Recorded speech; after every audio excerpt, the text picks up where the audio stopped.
So you decided to redshirt. You and Nipe talked about it. What was it like having to watch from the sidelines that first year?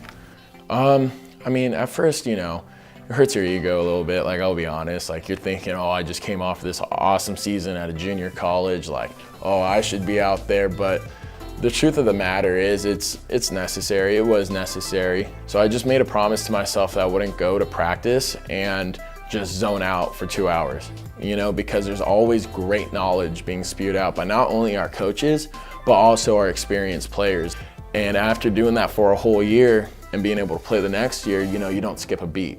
And that's the most important thing, is not skipping a beat, because we want to be able to practice hard and consistent every single day.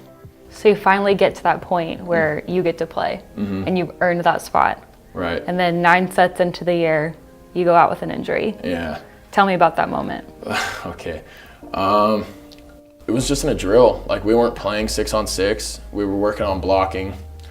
And so I went to my left, I jumped. I landed on my teammate's foot who was blocking with me. And my knee went in and out real fast. I heard a pop. So what ended up happening was my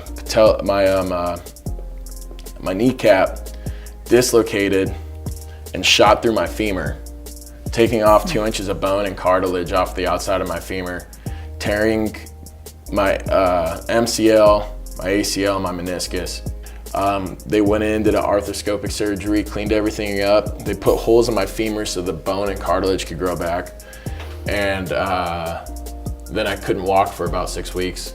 I did rehab for a couple of months, and then early October I was able to come back. And you jogged off the court with bone floating in your knee. I walked it off. Like, honestly, to be completely honest, it wasn't painful.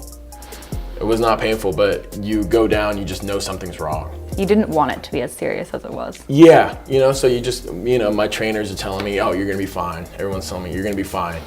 X-rays come back. Yeah, more serious than we thought.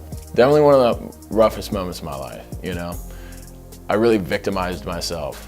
Like, this sucks, like, this shouldn't happen, but then you kind of just have that moment, like, this is what you sign up for.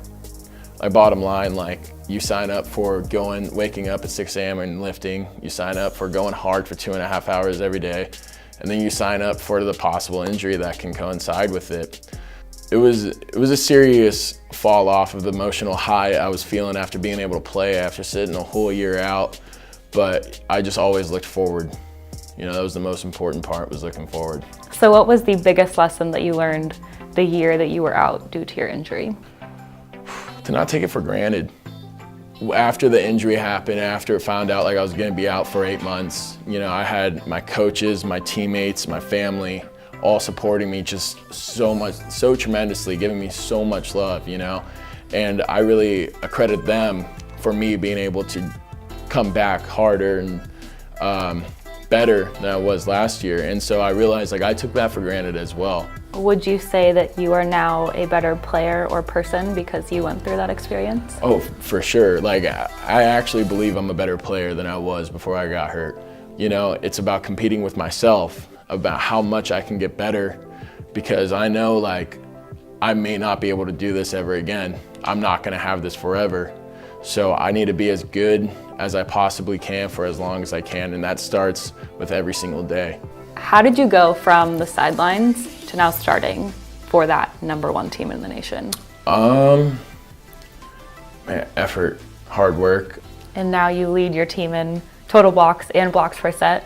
Oh, yeah. Stats are cool. Stats, make people happy, but that's not what it's about, because there's 6 people on the court, and not one person's ever going to win a game. Where does this season and the experience so far, the journey, rank in your career? Oh, #1 for sure. There's nothing like this. When you get to play volleyball for Long Beach, you're not playing just with a team, you're playing for like a culture.